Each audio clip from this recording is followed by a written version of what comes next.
बिस्मिल्लाहिर्रहमानिर्रहीम।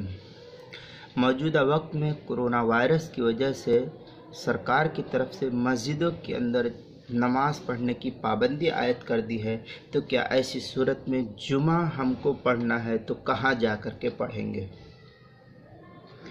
जुमा की शराइत क्या है? तो इस सिलसिले में जानना चाहिए कि फ़ुक़हा किराम ने जुमा के जायज़ होने की जो शराइत नक़ल की है वो शहर या कस्बा का होना ज़रूरी करार दिया है, जिसमें बाकायदा बाज़ार हो और जिसमें ज़रूरत की तमाम तर अशिया मौजूद हो। उस इलाक़े के अंदर जुमा का जायज़ होना फ़ुक़हा ने लिखा है। लिहाजा अभी तक जिन इलाक़ों के अंदर मस्जिदों के अंदर जुमा हो रहा था, मसलन मैं अभी इस वक्त कुरला के इलाके में हूँ, बम्बई में पाइप रोड पर। तो इस वक्त कुरला की मसाजिद के अंदर जहाँ जहाँ जुमा हो रहा था, अगर मस्जिद में नहीं हो रहा है तो आसान तरतीब यह है कि आप अपने घरों के अंदर या ऑफिसों के अंदर 5-6 आदमी मिल जाइए, उनमें दोनों अजान और दोनों खुतबा हो, और फिर आप जो है आसानी के साथ 5 आदमी मिल करके जुमा की नमाज को पढ़ लीजिए। अब जुमा के खुतबे के लिए जिस तरीके से मसाजिद के अंदर आइम्मा बड़े बड़े खुतबे देते हैं, आपको इतने बड़े खुतबे की ज़रूरत नहीं है। थोड़ी सी अल्लाह की ज़िक्र कर लीजिए, अल्लाह की तारीफ़ और बड़ाई बयान कर लीजिए। जैसे हम्द व सना बयान करने के बाद ये कह लीजिए इत्तक़िल्लाह हैसुमा कुंता, और अद्वा सिलाहुल मुमिन, अद्वा मुखुल इबादा, और या अय्युहल्लज़ीना आमनुत्तक़ुल्लाह व कूनू मअस-सादिक़ीन। ये आपका खुतबा हो गया। उसके बाद जो आप बाकायदा जुमा की नमाज़ कायम कर सकते हैं।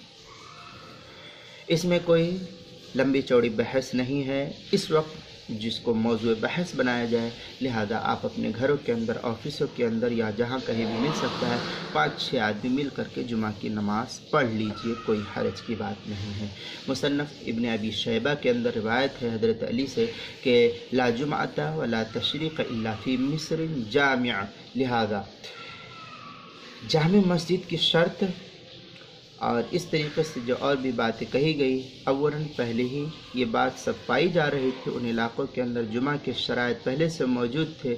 लिहाजा अब आप अपने घरों के अंदर 5 आदमी मिल कर के जुमा की नमाज को कायम करना चाहे तो कायम कर सकते हैं।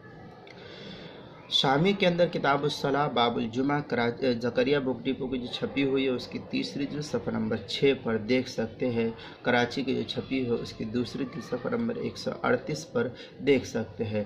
और अगर इसको उर्दू किताब में देखना है तो मैंने इस मसले को मुस्तफ़ाद किया है दूसरे मसले पर, जिसको फ़तावा क़ासिमिया के सफ़र नंबर 99 पर जिल्द नंबर 9 के अंदर नकल किया है। लिहाजा इससे ये बात साफ़ हुई कि इस वक्त जिन इलाक़ों के अंदर जुमा की नमाज मस्जिदों के अंदर हो रही थी, उन इलाक़ों के अंदर चंद अफराद मिल कर के अपने घरों के अंदर जुमा को पढ़ना चाहे तो जायज़ है।